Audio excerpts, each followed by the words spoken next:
सब मिल के जपाए गुरु भैया दीदी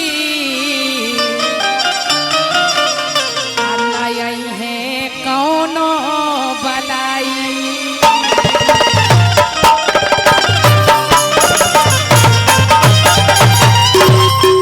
बोलिए शंकर भगवान की जय। कहते हैं कि धन दौलत रुपया पैसा, अरे धन दौलत रुपया पैसा सब कुछ बेकार बा।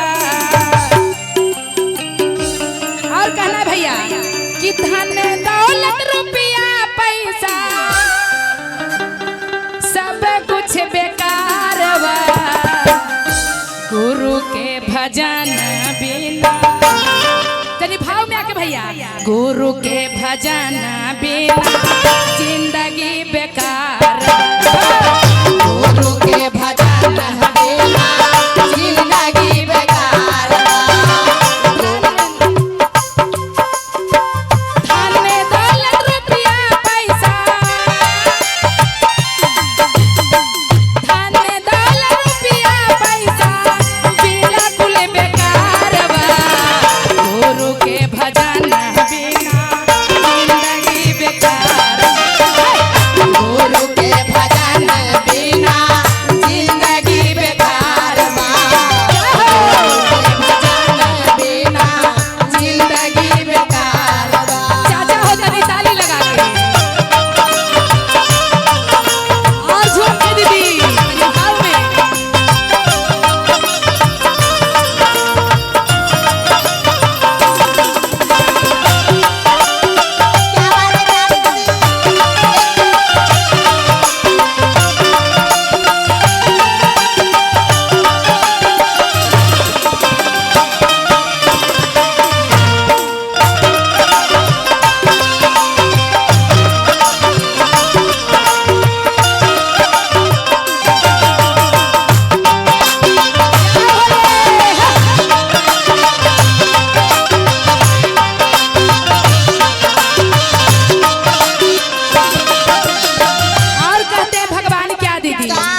कि जब भगवान के शरण में चले हो तो क्या पहचान है कि हम महादेव के शीश हैं?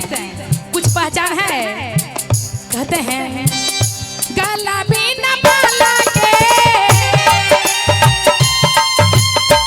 गला बिना माला के, तिजोरी बिना ताला के, गला बिना माला के, तिजोरी बिना ताला के। और कहना भैया हो गीत बिना गाला के,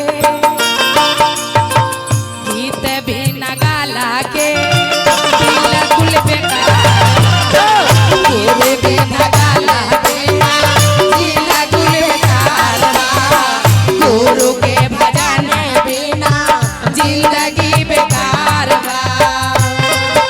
ताली बजा के दीदी।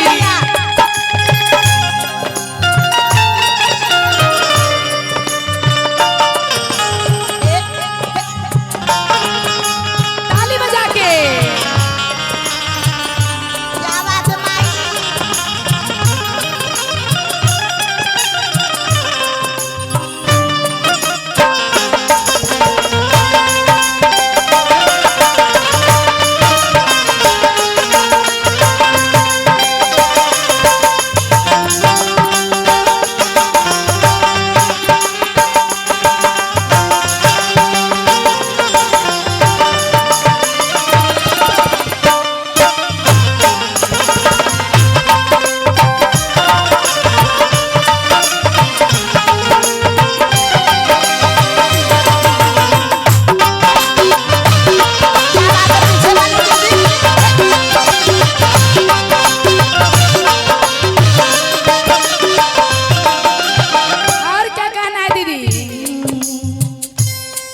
जैसे कि तिजोरी लगैले हैं दीदी, उसमें इतना सोना चांदी भर ले हैं, लेकिन बिना ताला के तिजोरी भी बेकार है।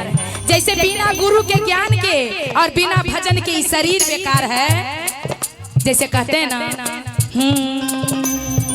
ताला बिना चाबी के, ताला बिना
जैसे कि दीदी एक सुहागन के क्या पहचान है? एक सुहागन के पहचान है बस चुटकी भर सिंदूर। कितनों श्रृंगार कर लीजिएगा, 3200 गहना पहन लीजिएगा, लेकिन सिंदूर नहीं लगाइएगा, ये श्रृंगार अधूरा ही अधूरा लगेगा। इसीलिए कहते हैं मंदिर बिना मूरत के, श्रृंगार बिना सूरत के,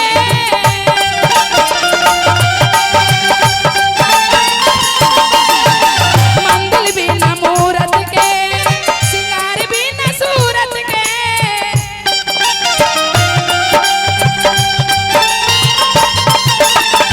बातें बिन जरूरत के, ताली बजा के दीदी, बातें बिन जरूरत के बिल्कुल बेकार बा, गुरु के भजन बिना जिंदगी बेकार बा, गुरु के भजन बिना जिंदगी बेकार बा, गुरु के भजन बिना जिंदगी बेकार बा, गुरु के भजन बिना जिंदगी बेकार बा, गुरु के भजन बिना जिंदगी बेकार बा। प्रेम से बोले शंकर भगवान की जय। साचे दरबार की जय। इसीलिए दीदी मनुष्य तन में जन्म लिए हैं तो कम से कम गुरु बनाइए। अगर नहीं कोई के गुरु बनाइएगा तो माता पिता सास ससुर के गुरु बनाइए। कहीं हमरा जाने के मौका नहीं है, पूजा करने के मौका नहीं है। माता पिता भी गुरुए समान है, सास ससुर भी देवते समान है, उनको मानिए। देखिए दीदी की प्रेम के और धन के घर में कमी नहीं होगा। बोलिए शंकर भगवान की जय। हमारे भैया के तरफ से इस भजन सुन के बहुत बहुत के आशीर्वाद है। भगवान करे कि भैया के हमारे घर सुधर जाए, घर में लक्ष्मी बढ़ते रहे, हमारे भैया के जय जयकार होते रहे। बोलिए शंकर भगवान की